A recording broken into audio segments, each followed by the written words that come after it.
We're essentially becoming like cartoon characters who are able to travel through various parts of the body, exploring the complex pathways of arteries and veins.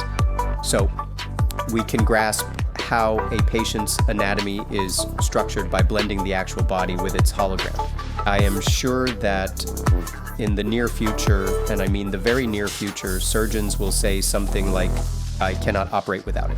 My name is Viktor Kaschenko. I'm the Deputy CEO for Science and Education, Faculty Surgery Department Head at St. Petersburg State University, and of course I am a practicing surgeon. I specialize in performing surgeries on abdominal organs. We do cancer surgeries, but we can also help patients who require gastrointestinal surgeries.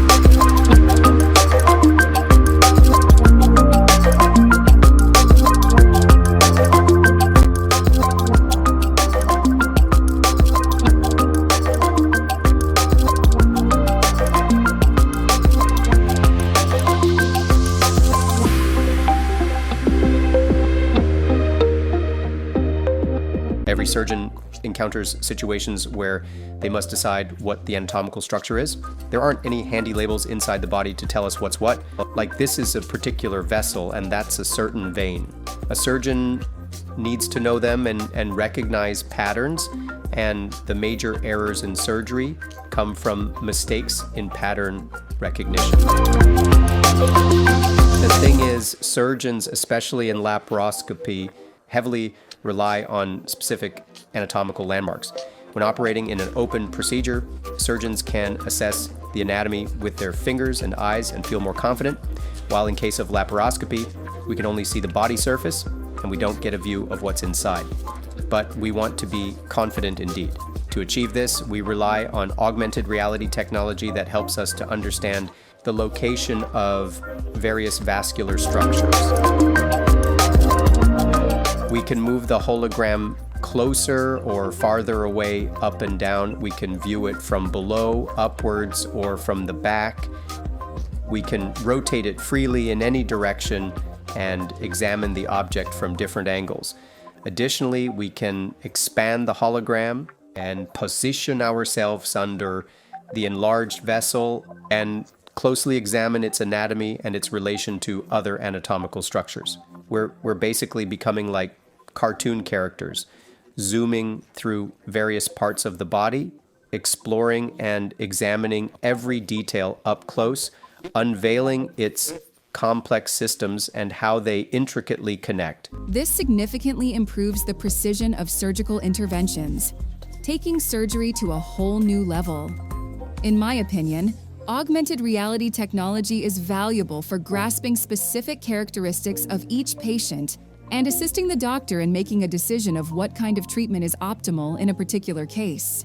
When our patients come to us, they really appreciate that we can interact with them in a whole new way, and that we can show them on the computer screen their anatomy and details, what the surgical area looks like, what we are going to do, and why we do it this way.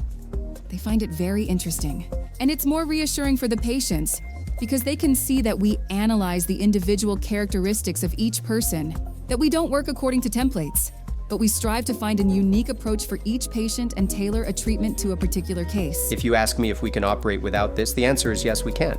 But we might encounter errors and problems, and this equipment helps us by suggesting how to properly make decisions. I believe that in the future, all complex operations will be performed using augmented reality technology. We will be immersed in this virtual world, and virtual planning will definitely help us treat patients by considering their individual anatomy and achieving the best results. And I have to emphasize that all modern surgery is anatomically oriented. Everything is done with vessels and anatomical objects in mind. We navigate as if we're using maps. Therefore, this is a wonderful opportunity to work at an entirely new technological level, ensuring a completely new level of safety. It's a great tool for planning, preparing for, and reviewing a surgery. And of course, it brings fantastic opportunities for the youth. When young surgeons come in to prepare for assisting in an operation, they can put on these glasses and simply simulate the process. They can play with the hologram and thoughtfully understand all the anatomical features of a particular body part. I'm sure that a digital copy of the patient will become an essential component of future medicine. It will be the new standard, and everyone will have their virtual copy, which will be used with the patient's consent and in accordance with regulations, of course, but it will be used similar to how we currently use medical records or medical tests. I am sure that in the near future, and I mean the very near future, surgeons will say something like, I cannot operate without it. AR will become a crucial component of the integrated operating room. We will definitely live in this fantastic future world.